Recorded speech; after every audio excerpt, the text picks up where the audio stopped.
Good evening and welcome to This Is Your Life. You may have guessed the location that we're broadcasting from tonight. It's Government House in Wellington, the official residence of His Excellency the Governor-General, Sir Paul Reeves. Tonight's programme is about a person who is actually staying in this house at the moment as a guest of His Excellency. Now, co-researching the programme with me is well-known New Zealand broadcaster and artist, Selwyn Muro. Kia ora, Selwyn. Kia ora, Rapata. Now, this programme has an extra special meaning for you, I know, because the subject of the show is one of your elders. And when we say elder, we're not kidding. How old is our subject tonight?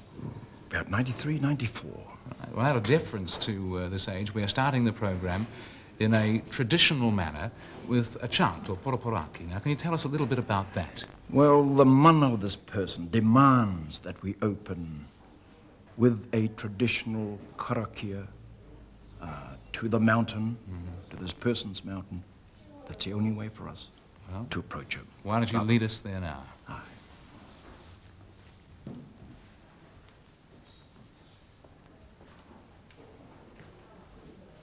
Kia hiwara, kia hiwara.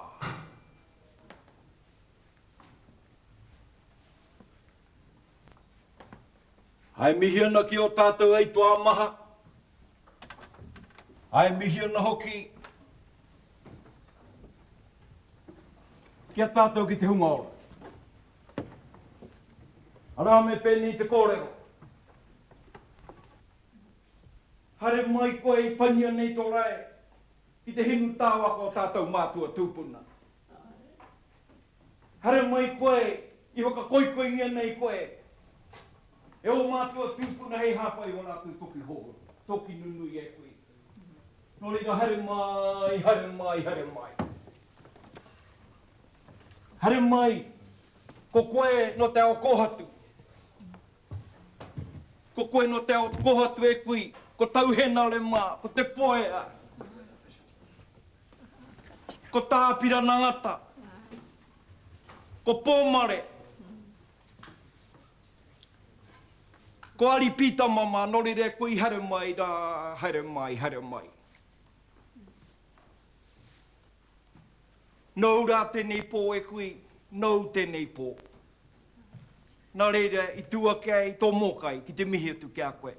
Ki tō tātou rangatira, te ariki e tūnei. Nō reira, hare mai, hare mai.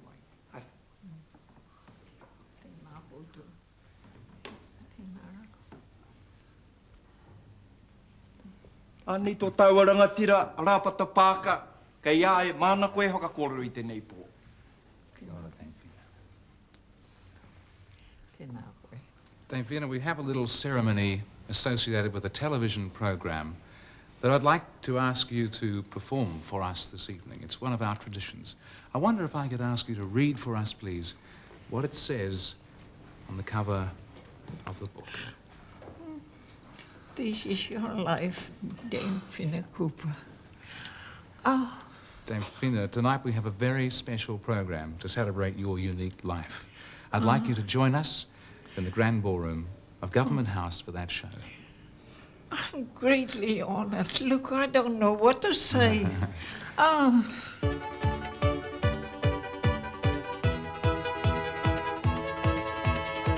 Television New Zealand, in association with the National Provident Fund, presents This Is Your Life.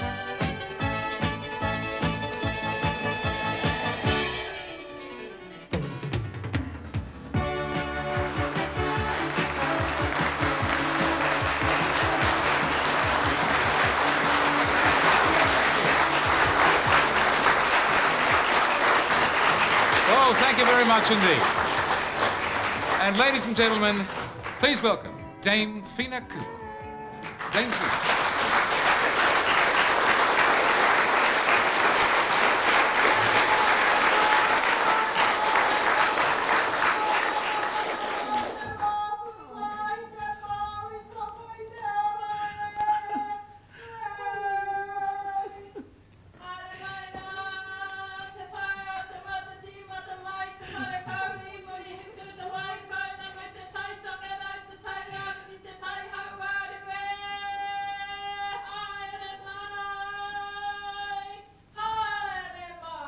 Haere mai, Dame Whina. A special welcome to you, and a special welcome also to your mokopuna, Edi Kawiti.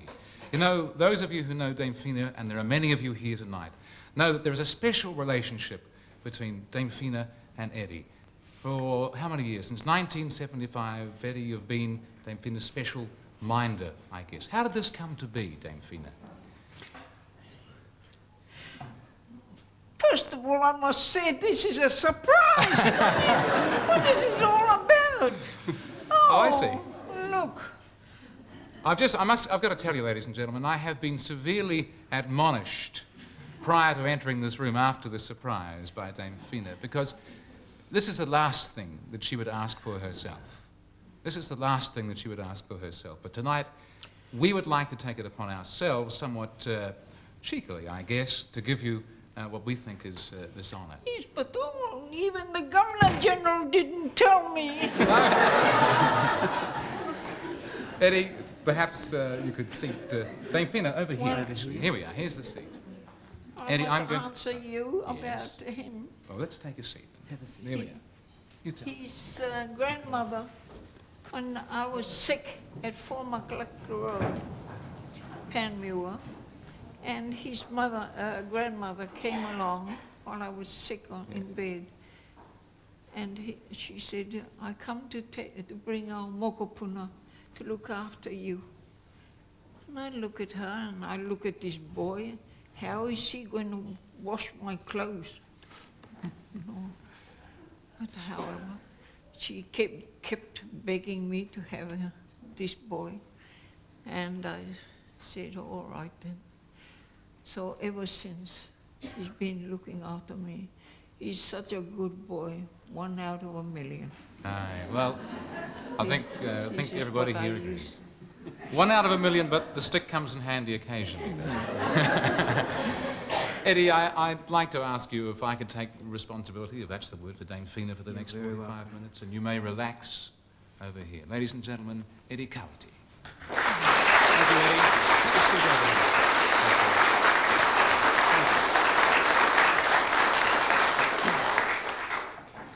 Well, you've got everybody scared out there, Dame Whina. I notice the Governor-General's not quite sure whether he's going to speak to you again after this. We're going to invite him back on the programme a little later, because I believe he does have a few things to say to you.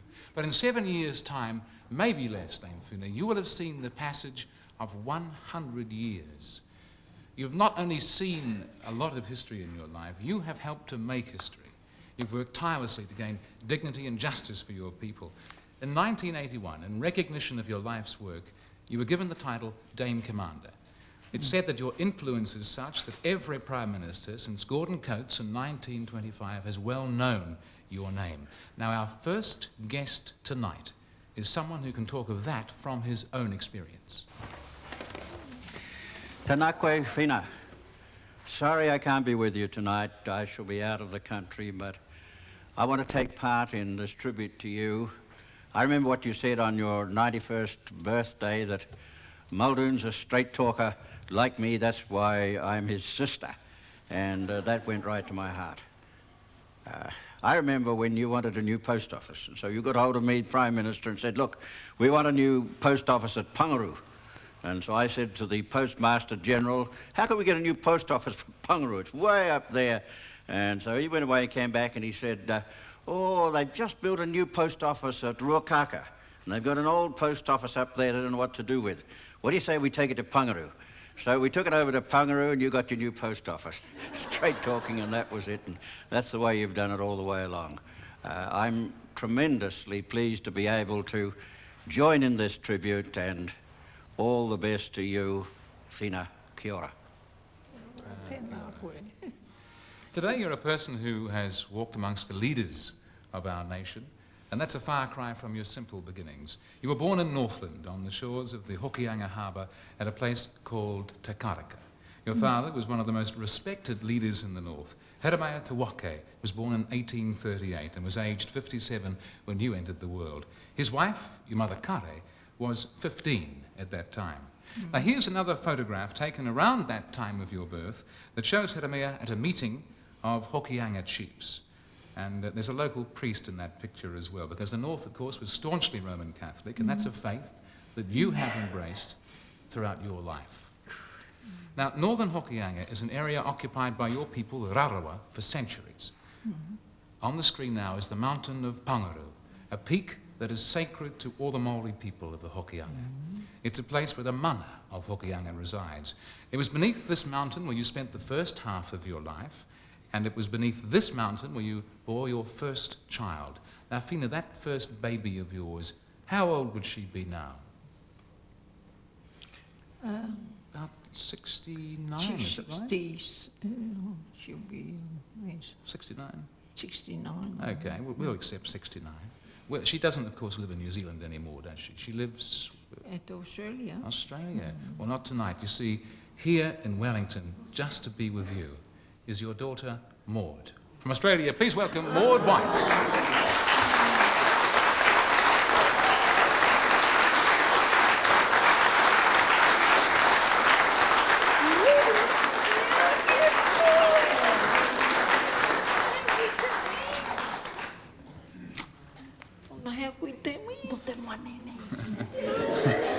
Oh, take a seat.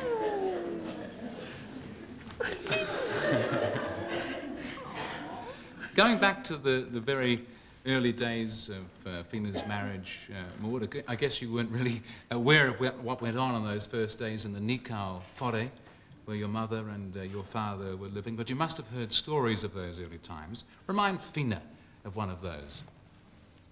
Mum, do you remember you have told us quite a number of times, not just me, but others too, about the flour, the bag of flour we had in the old Nico house Yes. at the Karaka, Aye. and the pig. We had pig. a little wee pig, you know, and I didn't know that the pig can go through the wall of a Nico house, because we never lived in a Nico house before. And when we went out, I said, oh, we go and gum digging to find out how the old people used to find gum. So we went out, and when we came back, these flowers, the pig got in and Spread it started, around. yeah, there was a bag of flour. We had a 50 bag of flour there. We're not very well off then, you know. And so I gathered all those, it was a sandy place, and I gathered all of them. And I cooked that, baked that for our bread for tea. And I said to the children, to these little children, never mind, we try and eat it. I can remember chewing it with the cracking in, you know. But it gives a whole new meaning to the word wholemeal bread, doesn't it? I mean, well, that's a marvellous story, and, well, Maud, I think Whina shared it for you with all of us, but I want to thank you for travelling from Australia to join Mum tonight on the programme. In later years, Dame Whina, both your first husband, Richard Gilbert, and your second born, that was Maud's brother Gerard, passed away. And you remarried in the 1930s to Whina Cooper, and you added another 4 children to your family. And of course, they are here to join you tonight as well. Please welcome Nopera, Mere, Hine, and Joseph.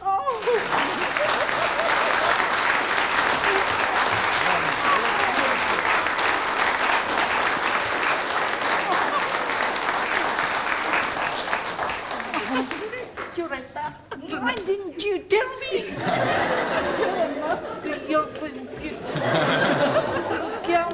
What's going on? Looking good. You're looking beautiful. Oh, Joseph. Joseph, you are the eldest. And you're in a lot of trouble, I can see that. You're the eldest son, Joseph. Just briefly, some feelings about Mum. Well, over that early period, it has been tough discipline. But it was worth it. It was worth it. It was worth it, Mum. Mum.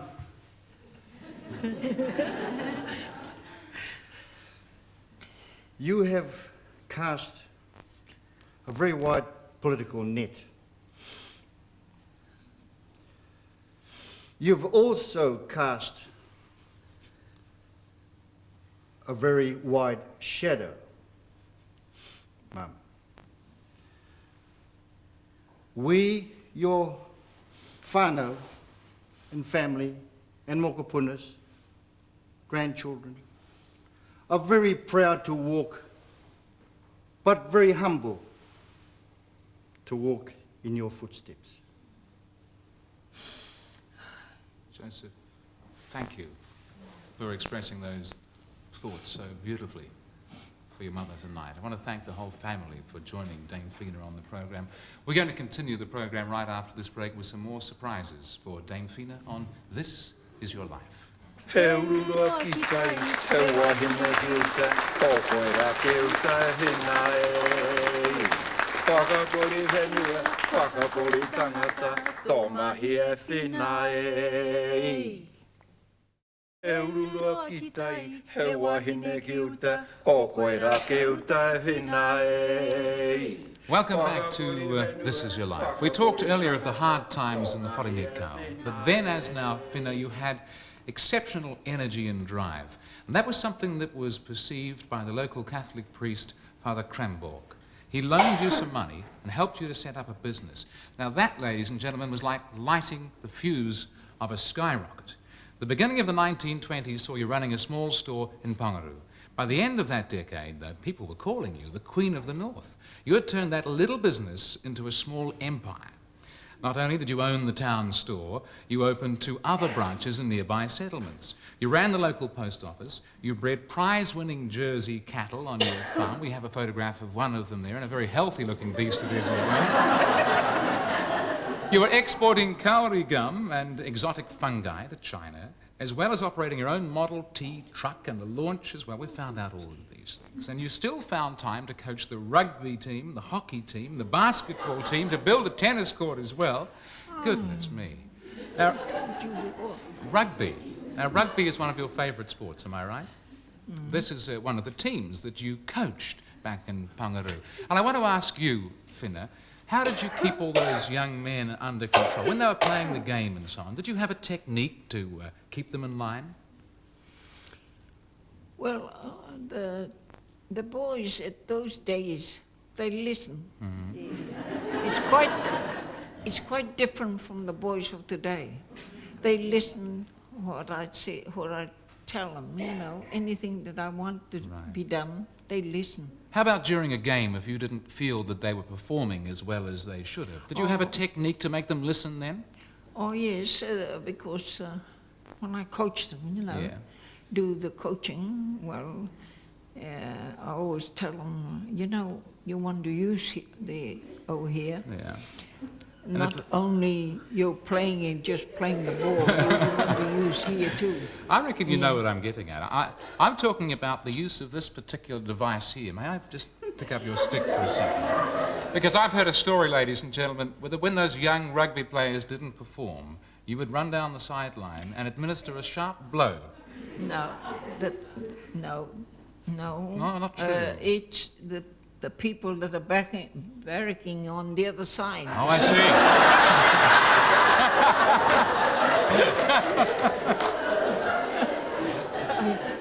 Well, I'm really glad that we've got that straightened out.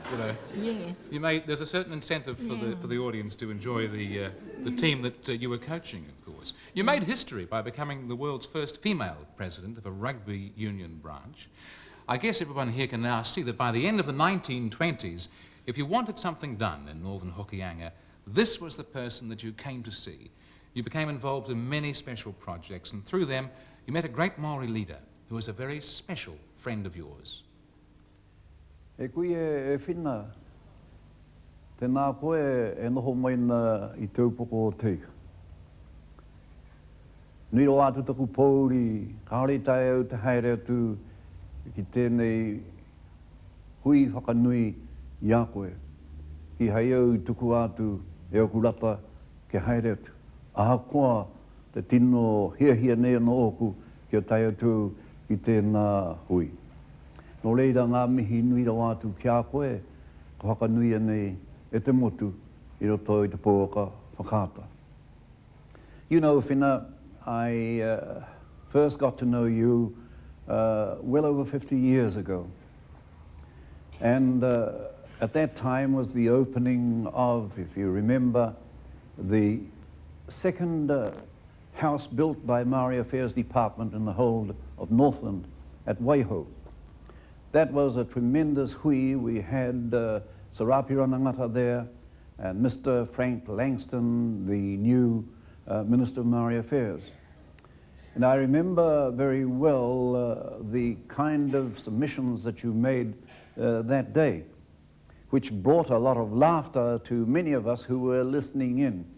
And you were in top form as a young woman and stating the case for more houses in your area of Panguru. You know, Whina, I admired you that particular day for the manner in which you stated your case, and also the Wairea station, which was handed back to the owners recently. Even in those days, you were fighting government to hand that station back to the owners. And since then, you have gone from strength to strength. You have stood on our maraeas and Taipokero and harangued the people. I've got to say this, Whina, that as far as you were concerned in those days, and you haven't changed at all, in fact, if anything, I think you've gone from strength to the peak of your fighting capabilities as a real warrior woman. But as far as you were concerned, the means or the end justified the means, Whina. And you've got to be one of the greatest actresses this country has ever produced, I think. In fact, if it was today, you would be regarded as a superstar. You had the happy knack and the art of extracting from ministers, from politicians, from governments, just whatever you wanted. Whina, I wonder if you still got those corks around your knee. I remember that conference in Wellington at the hotel when people asked you as to why you had corks around your knee. Oh, she said, it's simple. You see, if I was out at sea and the boat went down, I'd be able to float, and the rest of you will go down with the boat. That's why I have corks round my knees. And of course, then you said they were there because of your rheumatism and arthritis. No reira rai Whina. Ngā mihi nui ki a koe, e whakanui anei e te motu katoa. Ko koe rā te whae o te motu. Ko koe te tupuna o te motu. Ko koe te wahine whakahira-hira I pakangangi ai ngā mana me ngā taumata o te ao Pākehā. Tēnā rā koe, nā tō mō kai, nā koe tuatune.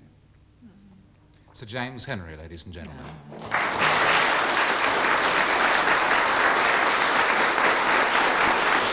And to Sir James and Lady Rose, we know that you're both watching the programme tonight, and best wishes for a steady recovery, Sir James, and thank you both for your help.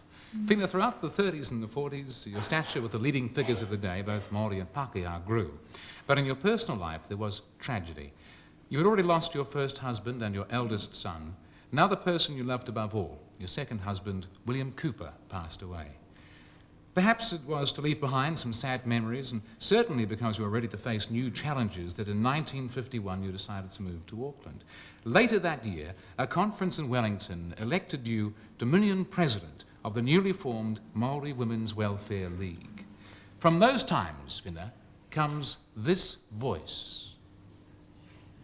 Now listen carefully. Please release me, let me go. I don't love you anymore.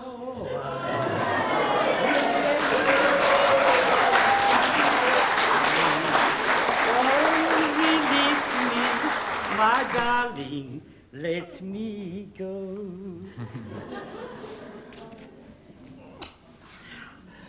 Lovely. Kia ora koe. Ladies and gentlemen, you've probably recognised our songbird here this evening from the East Coast, Whaia McClutchie. often called the Queen of the East Coast. Indeed, an historic meeting. We have a meeting between the Queen of the North and the Queen of the East Coast, ladies and gentlemen. What do you say?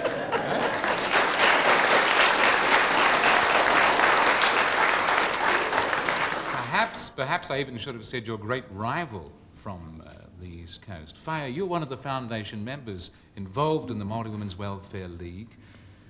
What did Whina do for the League? Oh, Whina's a great woman. She's the untouchable. She formed the Maori Welfare League, registered the Welfare League ladies, constitution, and brought us together. And this is Whina, a wonderful woman. And now we are still carrying out the Maori Welfare League. Te rōpū wahine toko I te ora, tātou, tātou. And so you have this great woman, Whina, and at all conference, she would move this stick if you're out of order. Ai, no reira, tēnā koe, tēnei hui, nui, mōhou, ka mihi o ki o tāua. To our pāhea friends who had made this possible. And this, no doubt, would be history. Kia ora. No reira, Whina. There's so much more to say. As Sir Henry spoke about you, so true. You know, I hope the world of women will carry on. Yeah. Just So like would that. I. I'm hoping. Yes, we'll have to carry that out. Thank you, So, Whaia. Thank you kia ora. very much indeed. We'll be back after the break, ladies and gentlemen, as we continue with the final part of This Is Your Life, Dame Whina Cooper. He urua ki tai, he wahine ki te, o koe rā ki te hina e. Whakakori whenua, whakakori tangata, tō mahi e whina e. Urua ki tai, he wahine ki uta, o koe rā ki uta e whina e. Welcome back to This Is Your Life. Whina, by the time you'd reached your 80th birthday in 1975, many people felt that you'd reached the age where you had the right to retire from public life. But maybe they'd forgotten that you are a warrior woman, because 1975 was the year when you faced one of your greatest challenges. You were asked by a group of young activists to lead a new organisation concerned with Maori issues. At the heart of its concern was the subject of land. New Zealand's land area, as any student of geography should know, is around about 66 million acres. Now, in the mid-60s, only about 5 million acres of that land remained in Maori hands. 10 years later, it was less than half of that. Now, it was your belief that if that trend continued, the Maori would become landless and, as a result, lose traditional values. Well, from all of this came the Maori Land March. Joining you now is a person who observed very closely that extraordinary event. Then a journalist, now a community worker in Taranaki. Please welcome Vivian Hutchinson.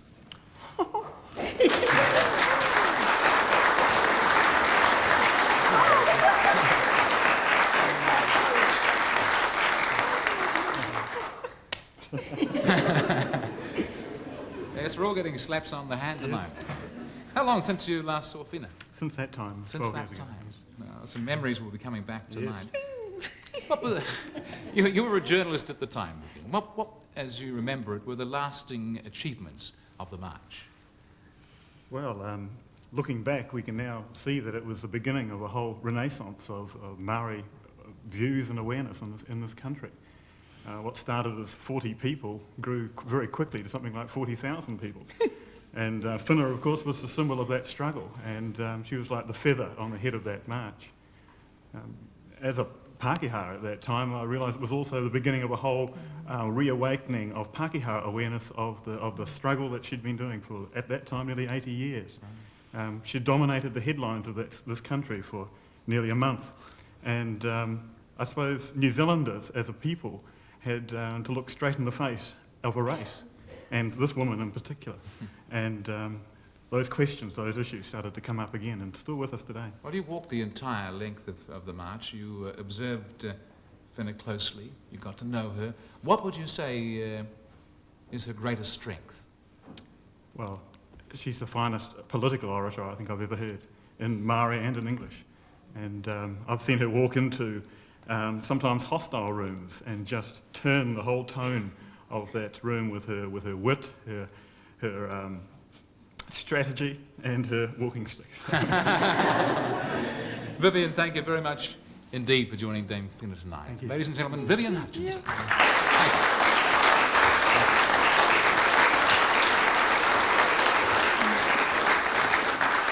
The Land March set out from Te Hapua in the far north, bound for the capital. The march was to cover 700 miles in just 30 days. One of the most memorable sights was the marchers crossing Auckland Harbour Bridge. Finally, more than 5,000 marchers arrived in the capital to move towards the steps of Parliament to present a scroll containing a written memorial of rights to the Prime Minister of the day, Sir Wallace Rowling. And raising the consciousness of New Zealanders about the land issues affecting the Maoris, the march had been an incredible success.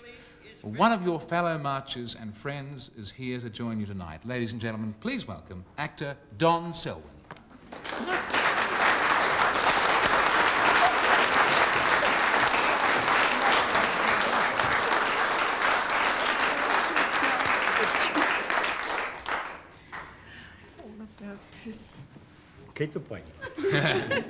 Don, we've heard tonight about some of the grand achievements of that time and the march, but how about some of the personal things? Because there must have been some marvellous times during that trek. I'm probably here to represent all those naughty boys who don't listen today.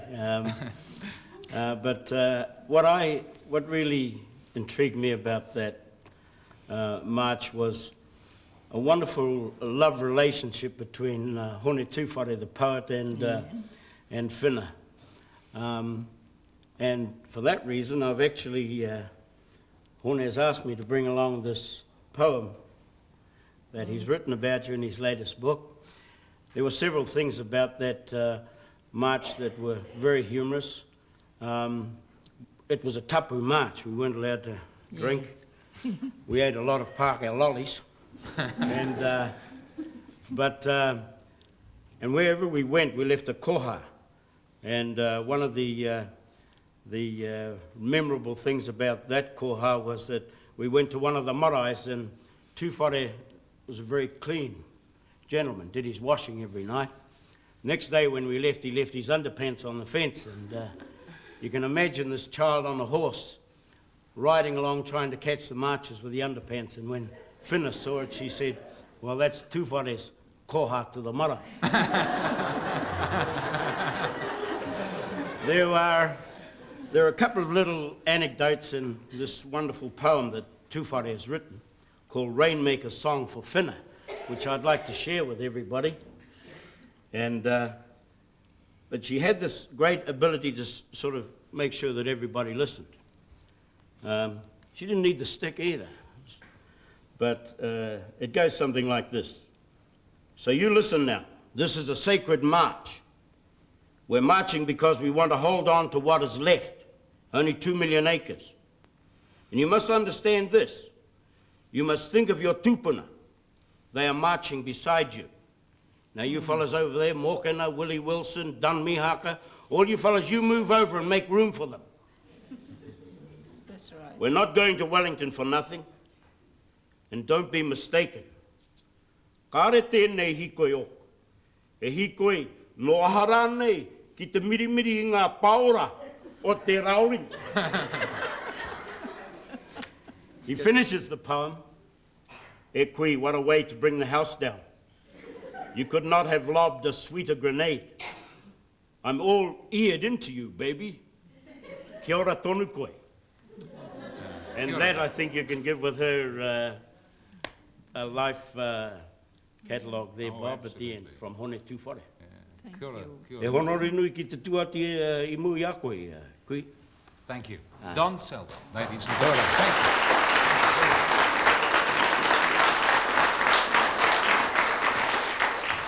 And if you did not understand the Maori at the end of that poem, you will find the translation is very entertaining. Dame Whina, one of the lasting memories of the march, one of the lasting images, I guess, was this photograph here. It appeared in the Auckland newspapers at the time. Yourself, hand in hand with a young girl. Who was the young girl? Your granddaughter? Yes, Irene. Irene. Irene, you know, she is here to join you tonight. Then she was 3. Now, let's have a look at her. Irene, please come.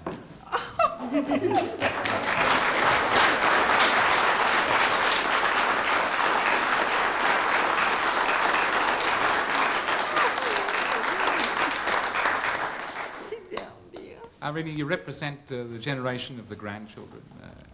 What does Dame Whina mean to the grandchildren? You talk, dear. I'm very proud to be here tonight with you. And on behalf of all your grandchildren, we hope we can follow in your footsteps. Thank you, dear. Thank you, Irene. Irene Cooper. You can ladies only reach the top with 2. You know the right and the wrong, and which is the best of the 2. That is the right way. You can reach the top. Irene Cooper, ladies and gentlemen.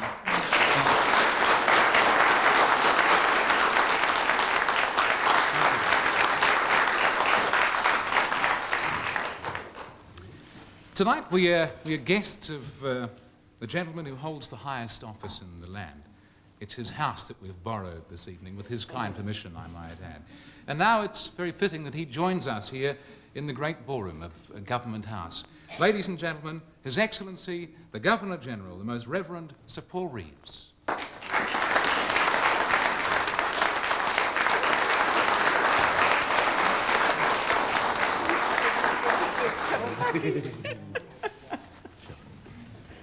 Well, Sir Paul, I'm going to say thank you very much indeed for helping get Dame Whina here in Wellington tonight. I'm not sure how you're going to come off at the end of this, however. Well, she's already told me off once, and I think it'll happen again before the night's out. Yeah. Of course, there was a time when you arrived somewhere under, well, not exactly false pretenses, but certainly a misunderstanding. Well, last December, I was down in the Antarctic. And I jumped on an aeroplane at McMurdo Base, and I flew from the ice to Christchurch. I got on another aeroplane, I flew straight to Kaitaia. I got in a motor car and came down towards Pangaru, and I had to stop halfway because my ADC felt he wanted to be sick. And I got down to Pangaru, and it was late at night. I thought I was coming to open the hall at the school, but it was really your birthday. And I didn't get there in time, and you had these pigs, and you were turning them on the fire. Yeah. And I didn't make it, so I made it tonight. Eh? You did it. Sure. Look at this. So, Paul, Why can I ask... didn't you tell me this secret? Oh, yeah. Can I ask you just to share briefly your thoughts about this woman with us? I think Whina is a precious example of Maori values, Maori thought, a Maori person of great worth, and she expresses what many of us would want to be. And allied with that, she is a marvelous woman, and I think those are wonderful things that she offers us. Thank you. Thank you very much indeed, Sir Paul. Thank you. Whina, at 93, you've left a legacy of leadership and hard work for generations to follow. Tonight, we've met the generation that followed immediately after you. Let's ask your daughter Maud just to join you one more time. Maud, can you come over here and sit next to Whina? Maud White, ladies and gentlemen, the daughter.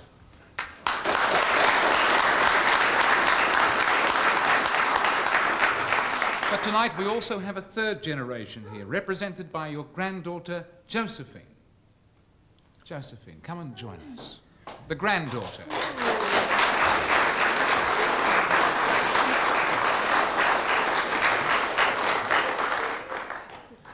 And now let's meet a representative of the fourth generation. Whina, your great-granddaughter, Caroline. She is here with her mum, Lucia.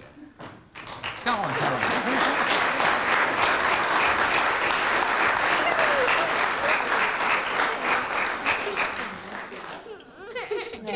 And now, ladies and gentlemen, we have a fifth generation to join Whina as well tonight. Please welcome her great-great-grandson, Matthew. Come on in, Matthew. Here he comes. Long time.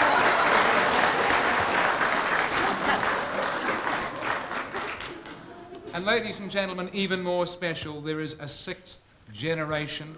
3 months ago was born a great-great-great-granddaughter, the youngest Whina of all, and I'm told she's watching the show in Auckland tonight. Truly a great legacy, Whina. Now, on my jacket tonight, I'm wearing 3 small baskets. Now, these little baskets, you're wearing a set as well. You made these baskets, and they were smuggled down to me yesterday. They represent the traditional baskets of knowledge, of wisdom, of understanding, and of perseverance. And it's the aim of life to fill these baskets. Whina, you have filled your baskets, as all of us here tonight know, to overflowing. Dame Whina Cooper, koine tau'o. This is your life.